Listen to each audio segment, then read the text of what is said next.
Welcome back to Y&R For Life, where we talk about all things Y&R related. When we talk about, what's happening, my predictions, what I think's going to happen. Hey, we even talk about fashion on this show because I'm a big time fashion girl, so we got to spill the tea about that from time to time. If you're new to this channel, my question is, what took you so long to get here? And if you are returning, what's up? Long time no see. Well, it's been another one of those crazy weeks. This week wasn't as, flip-floppy as the previous, 1 to 2 weeks, but it did have some moments of, I knew this would happen. My prediction came kind of true. And then there was stuff that I'm like, let me think about this for a minute. So we're going to get into it very, very shortly. My usual disclaimer, if you don't want to know what's going on, you want to kind of get caught up on your own, this might not be what you want to see or hear, but I am so grateful that you are here. And if you like this type of content, it would be so kind if you hit that like and subscribe button and hit the bell notification so that you don't miss a single video that I post here on Y&R For Life. And remember, share, share, share. Why? Because sharing is caring. At least I like to think so. And lastly, if there's things that happen that I don't mention, it could be it's not newsworthy or I just plumb forgot. Nature of the beast. So let's see where we're going to go this week. Who should we talk about first? Well, should we get the elephant out of the room like one time? And the elephant, I mean Sally Spectra and Adam Newman. Again, we're just kind of getting right into the meat and potatoes of it. And then we might do a little backtracking. Okay, so my prediction was that the two of them were going to end up hitting the skins. And ding, ding, ding, it happened. One brief moment I thought maybe this was a dream, but no. I had to watch it again and I'm like, no, that happened. Unless for some unknown reason this week coming, then they sit back and go, April Fools, even though it's, heading into November, where joke's on you, it was a dream, but I don't think so. I actually believe that this is exactly what happened. They hit the skins. And Sally, girlfriend to girlfriend, I'm very disappointed in you. I'm very disappointed in you. Shame on you. I mean, you didn't even miss a beat. What were you thinking? Okay, yes, you professed your love or that you couldn't get Adam out from under your skin last week, but come on, what? What were you thinking? Anyway, we'll get to the lead up as to why that occurred. And again, shame on you, Sally. Shame, shame, shame. Chloe told you, she warned you, and no sooner, this is what ends up happening. Okay, so we're going to leave them alone for a little moment, and we're going to go back more to the beginning of the week. Okay, so we know that Ashley is back. Diane saw her. She came back from Paris, and apparently Ashley wants to kind of, confront Tucker, and I don't even know what her whole MO is. I guess in her brain she's going to get some sort of intel on Tucker because she claims she knows him best, and she will figure out what he's up to as it pertains to Jabot. Well, newsflash, Ashley, as much as you may be sinister, Tucker kind of goes a little bit above you with, he's just a few steps in front of you. So it just is what it is. So I don't think you're going to get whatever you think you're going to get from him. Unless, somehow you break him down and end up in his bed. Other than that, I don't see it happening. Okay. So, for who doesn't know, Tucker and Audra are working hand in hand together. And I keep saying Audra should not be trusted. Okay, and I'm going to give you a prediction. So, just bear with me. Let's see where this is going to go. Okay, so again, Tucker and Audra are working hand in hand together in order to try and recruit Kyle in order to try and siphon Jabot out from underneath Jack and Billy and basically the whole Abbotts. Well, Kyle,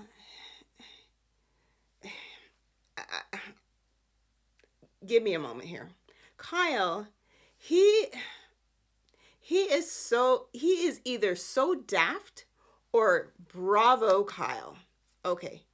So, this is my possible two predictions where Kyle is concerned, cuz he claims that he is on board for getting Jabot away from his dad and his uncle, and he wants top spot at Jabot to run along with Audra.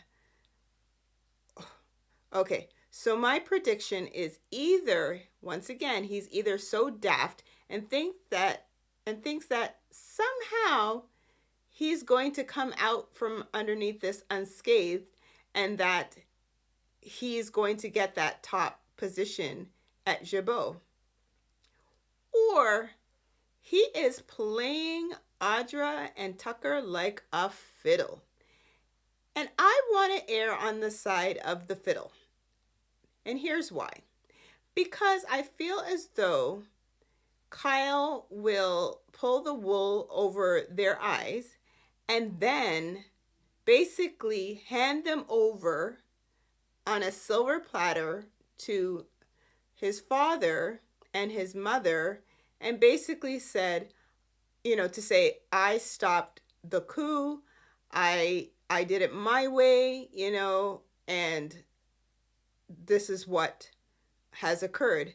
They tried to do this, they tried to do that, and I basically went undercover and I snafu'd the whole thing. So again, this is why I say, I was thinking about it this week. I thought, no, he can't be that daft. He can't. But then the part of me goes, wait a minute. Based on a couple of different conversations that Audra had with him, because she's clearly trying to get intel on his family, and a couple of conversations that, Kyle, questions that Kyle had for Audra, and things that he brought up, i.e., how his Aunt Ashley said, did you ever think that Audra is trying to use you? Well, so, you weigh in. You be the judge. Do you think he is that daft, or do you think he's playing Audra and Tucker like a fiddle? Again, I'm going with fiddle. I think I'm going to stick to it and see how it plays out. There you have it, folks. I'm just going to see how it plays out. Again, I could be wrong, but who knows? Alrighty.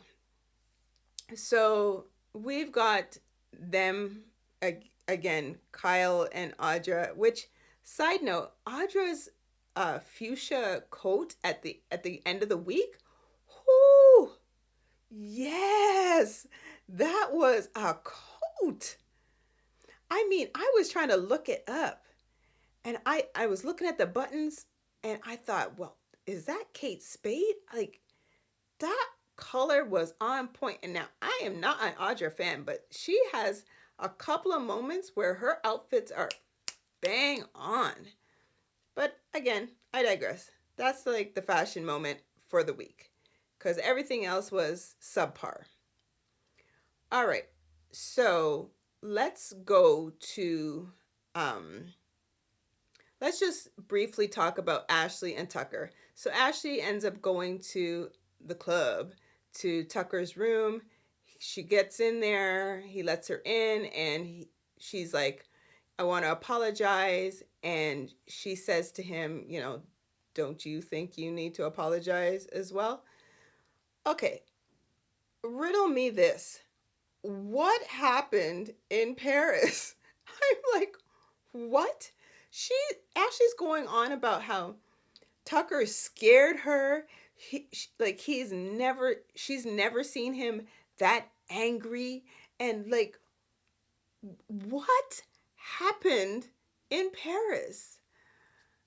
Writers, can you give us a little hint? I mean, yes, we had a few little, dream moments, but we didn't really get the whole lowdown as to what happened in Paris. So I'm a little confused as to how did he scare her where he was so angry that she was like, albeit frightened for her life. Like, and when did she tell Jack this information? Because Jack's like, oh, yeah, that's what you told me, is that you were frightened for your life. Okay, I'm confused. If somebody knows what happened in Paris, can you please let me know? Because I don't think I was sleeping through all of the episodes, but I really don't remember this whatsoever. Anyway, Tucker's like, okay, whatever.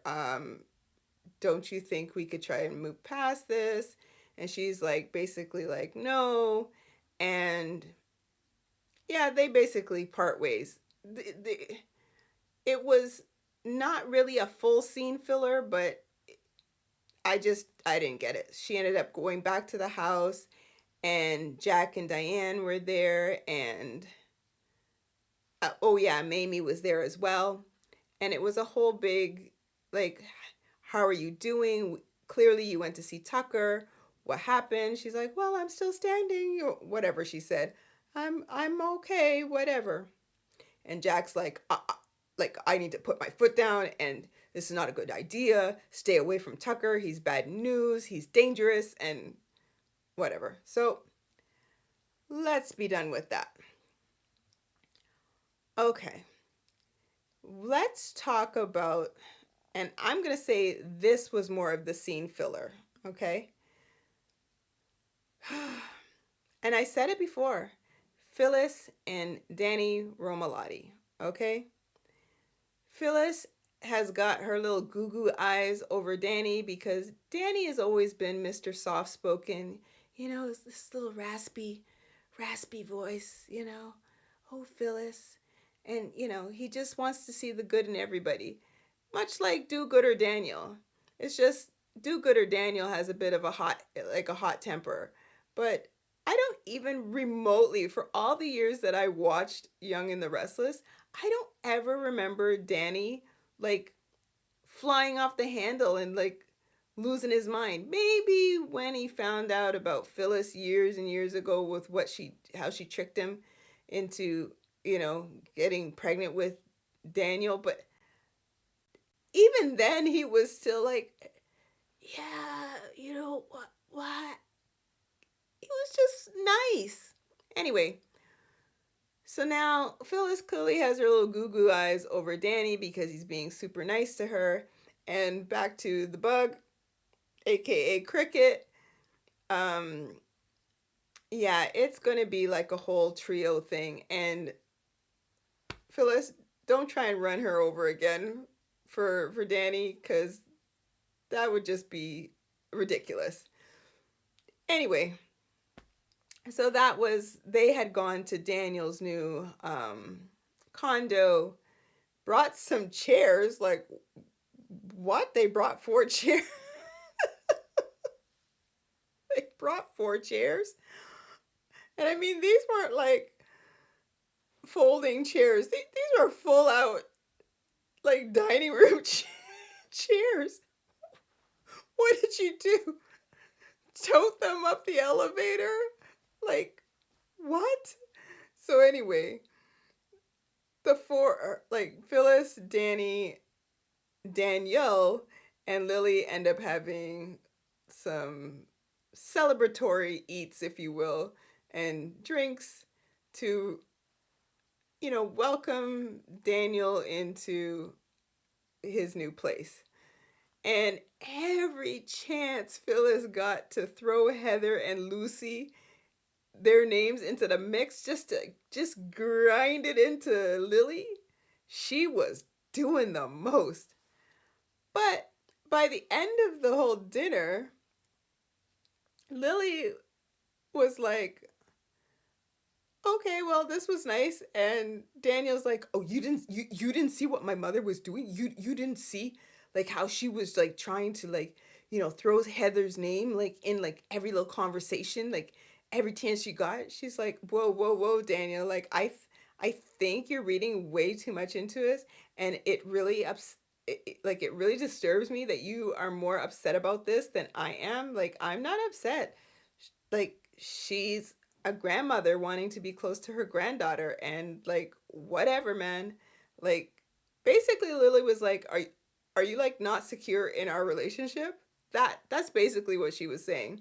And Daniel was like flying off the handle, and he's like, you see this is what my mother wants, like basically like dissension between the two of us. Yes, that is true. But Daniel, take it down a notch. If your girlfriend doesn't have a problem with it, you shouldn't have a problem with it. You can talk to your mother offside if you want, but like tone it down. This is why you're such a hothead. Go back to a megasphere and do what you do. Which, what is it that you do? What? We've never seen this guy on the job. He's always traipsing through parks, you know, sleeping with Lily. She's always got her bag as though she's actually doing work like anymore. She did more work when she was with Billy. Now that she's with Daniel, she's like in parks and at the coffee house, and now she's at Daniel's condo. Like, what's going on? Anyway, oh, just a mess. So anyway, Danny and Phyllis left. They went to the coffee house, and Phyllis was there with her little googly eyes. And yeah, I guess she was gonna try and lean in for like a kiss. And Danny's face was like, good night, Phyllis. Like, uh, okay. And she's like, good night, Danny. I can't even say it with a straight face. Good night, Danny. See you around. As only Phyllis could do, she toddles off. In walks Cricket on the patio after Danny goes to sit there, and she's like, oh, I just happened to see Phyllis leaving. He's like, well, what can I say? I give my exes a chance. And I'm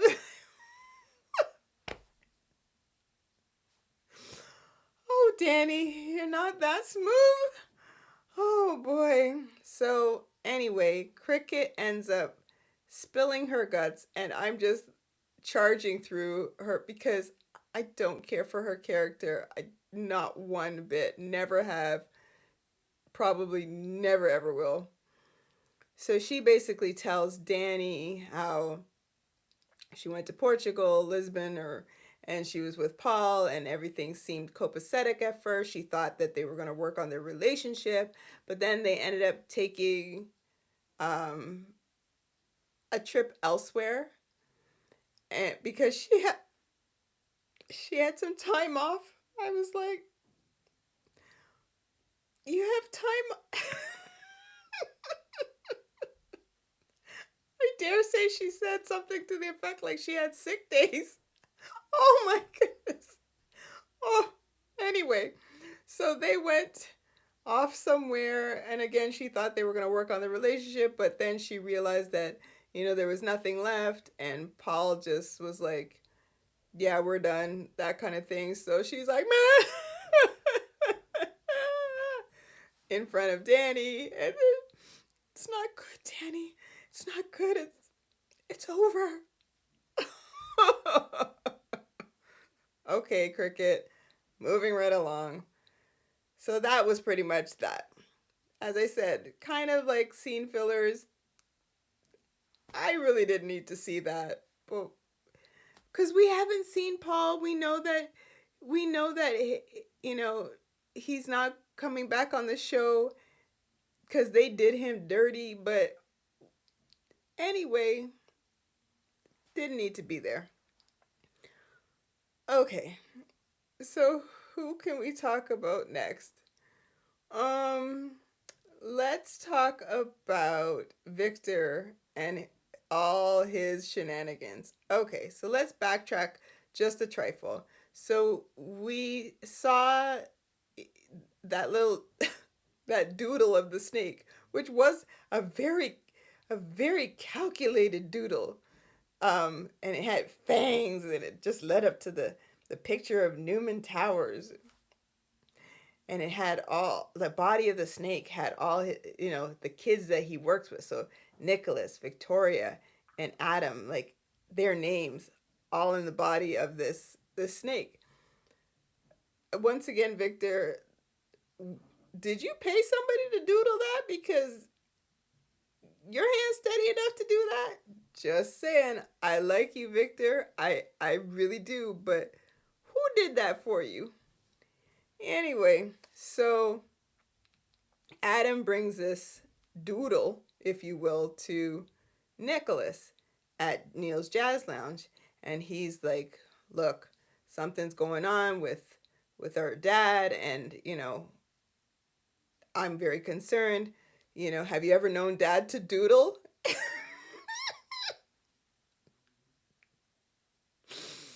Even the word doodle. Oh, have you ever known Dad to doodle? And then Nicholas is like, no, but like, whatever, man. It's not that serious. So then he's like, look what I found. I just went into his office to see if there was any clues to, try and figure out like what's going on with Dad, you know, blah, blah, blah.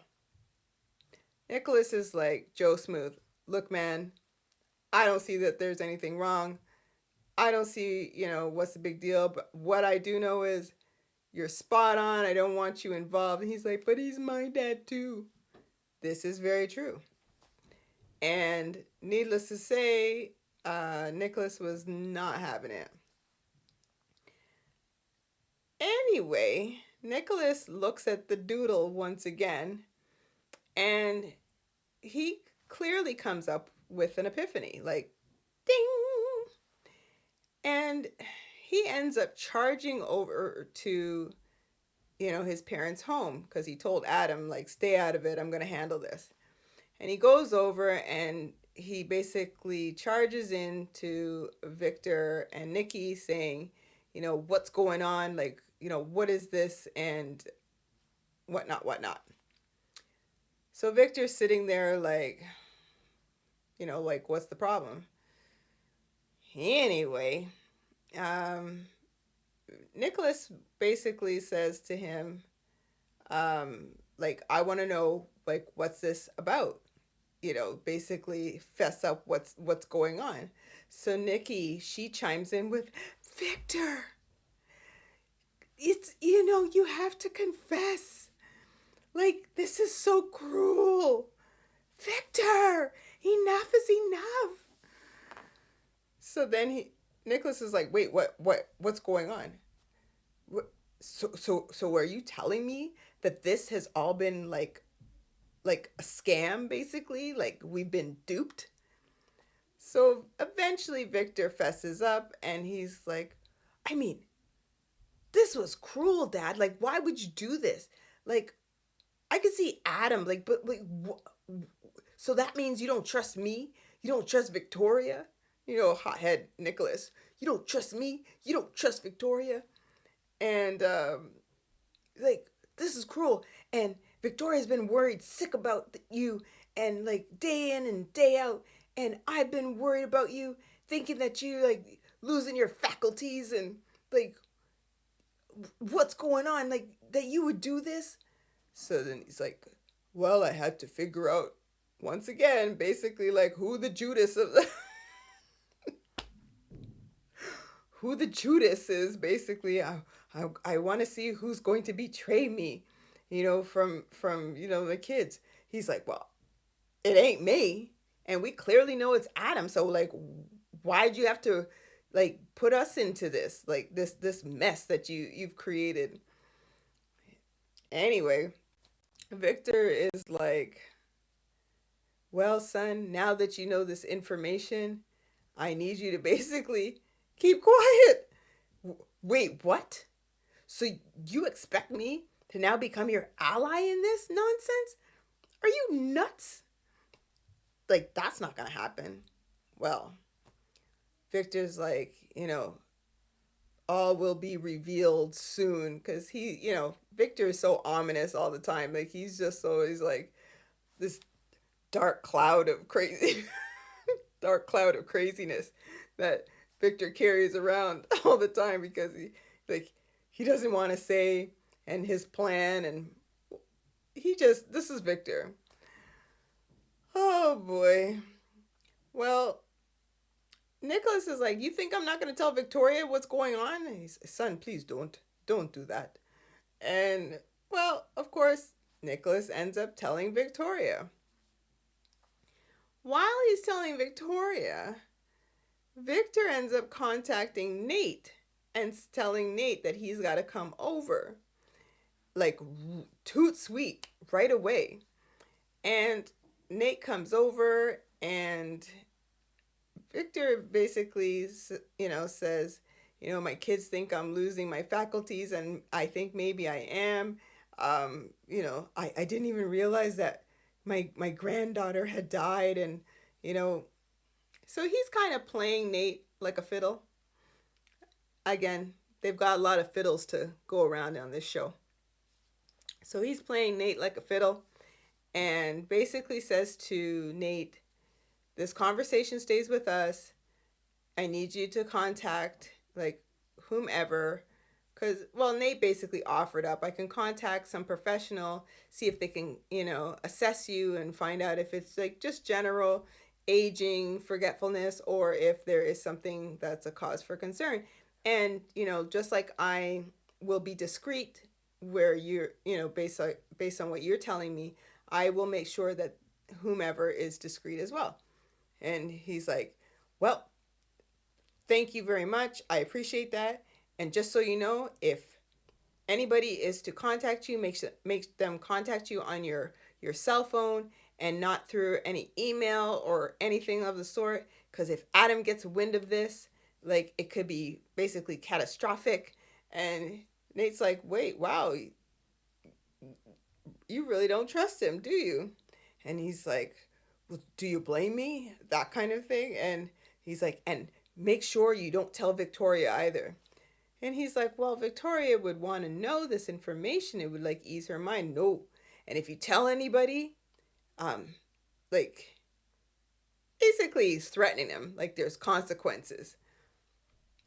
Okay, Victor, you just went from talking crazy to now all of a sudden you fully lucid. And Nate didn't catch this? Okay. Well, Nicholas ends up, talking to Victoria and tells her the whole lowdown story. And she's like, I can't believe that Daddy would do this to me. Like, does he just not trust me? Like, I don't understand. Like, I'm over the whole demotion thing. And, like, I'm just so concerned about his health. The fact that, you know, there was signs of a decline. Like, I don't want my dad to die. I mean, okay, I'll give her that. But, Victoria, are you really over this whole thing? If you recall, you, maybe like a week and a half ago, you went into his office, your former office, and you took a picture and smashed it on the floor. Do you not recall any of this?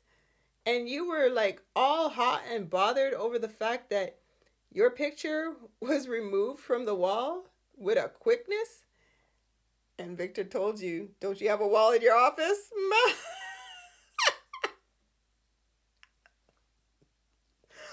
Oh, Victor. Anyway, so Okay, you can't tell me that you are over this. So now the whole thing is, who is the actual target here? Is it Victoria, dum dum dum, Adam, dum dum dum, or Nathaniel Slaminate, dum da da dum dum? Hmm. I don't think it's Adam. I think I'm going to cross him off the list. But mind you, Adam ended up calling a psychiatrist. Um, I can't remember his name, whatever the doctor's name was, and had a conversation with him and basically was like, I'm concerned about my father, the great Victor Newman, and yada, yada, yada. This is what has happened to him. You know, any advice you can give me, that would be great. Doctor says whatever. I can't give like a proper diagnosis without, actually meeting with him. And it's got to be his choice if he wants to meet with me. That's pretty much that. So let's go back to Sally and Adam for, and just kind of, oh, Sally. So Sally ends up seeing the doctor leave because she passes him, you know, within the club area. And somehow she basically has a conversation with Adam saying that, you got to do whatever you got to do for your dad. And, I understand that you're concerned about him. So, basically do what you have to do and don't care what anybody else has to say. Anyway, somehow Adam ends up outside of Sally's hotel room. Oh dear, my Lanta. Okay. So Sally gives him a warm embrace because Adam's like, this is my dad, no matter what, I care about him. I don't want to lose him. I know that I have tried, some nefarious things in the past, but it's still my dad. Well, Miss Sally, the two of them just they start. And then Adam's like, should we stop? Okay, Adam, I didn't fall off the turnip truck yesterday. I never fell off the turnip truck. Who are you kidding? You're going to sit back and say, should we stop? This is your shining moment. This is what you've been waiting for. And of course, Sally, she's like, I don't want to stop. I don't want to stop. Well, then cue the intimate music, and the two of them end up in her room, and the two of them hit the skins. So, yeah, once again, shame on you, Sally. Just, Nick, move on. Just move on. Because we all know you're going to end up with Sharon. Because you done tell Sharon what's going on. And you guys had like a little bit of a, you know, you always know me so well kind of moment. So, yeah, the two of you just get back together, do what you have to do. Again, I was never a big Sharon and Nick fan, but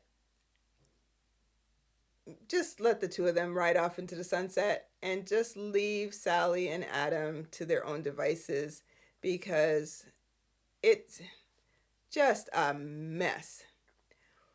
Okay, so I think the last thing we're going to talk about is Mamie Johnson,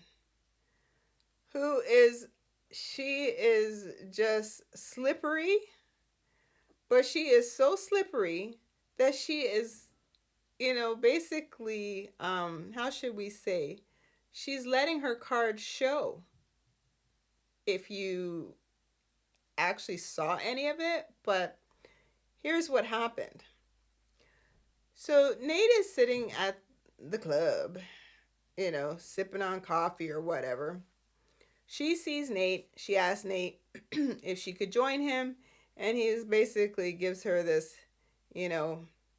nonchalant, sure, Aunt Mamie, that kind of thing. Oh, nephew, well, would you prefer that you stay by yourself? Or like, oh, no, no, you can have a seat.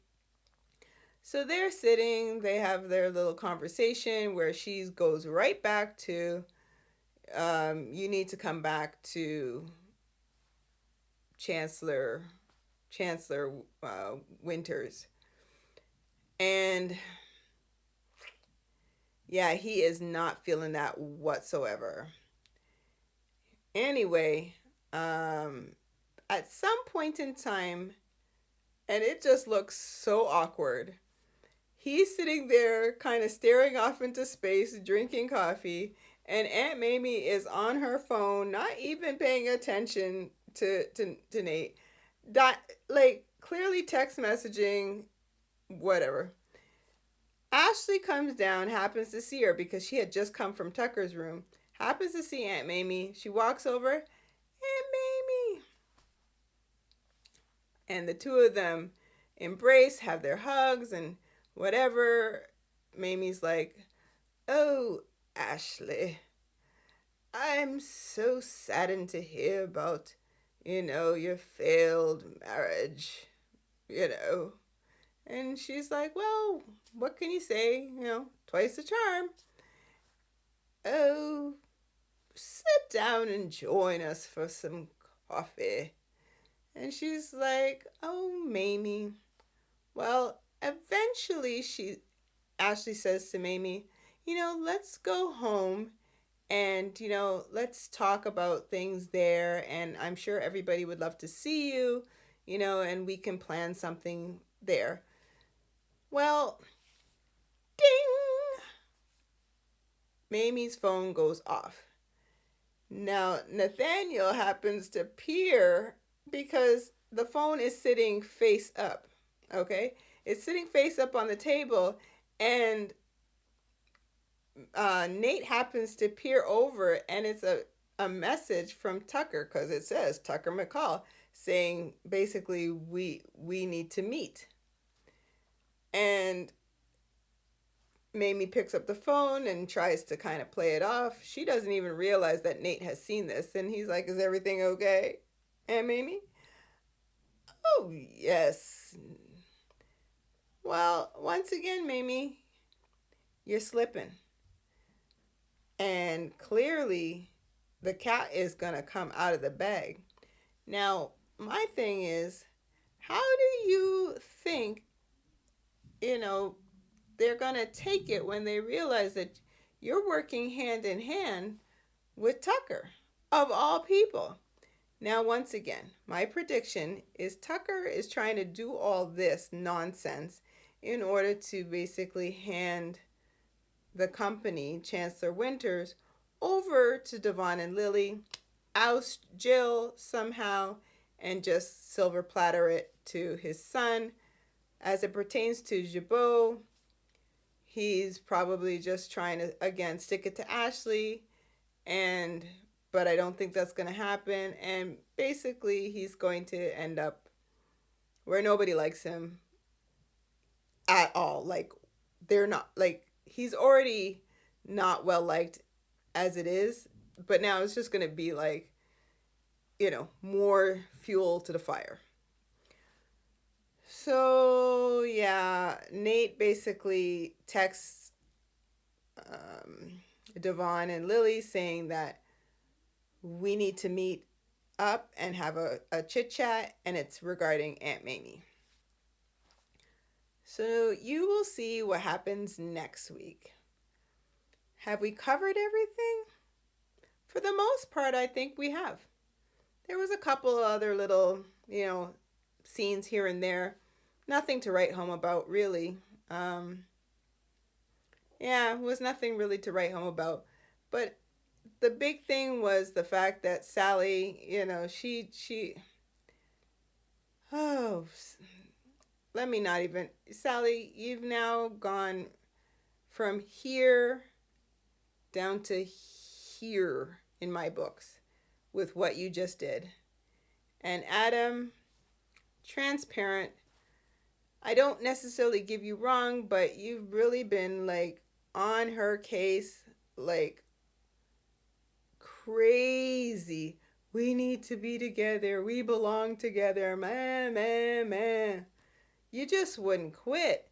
So eventually you broke her down clearly. And maybe she wanted to be broken down like that. I don't know. But once again, this whole thing is a mess.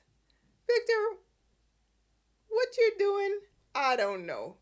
But can we end this, nonsense? Because poor Nikki is losing her noodle because you done told her that you don't trust her.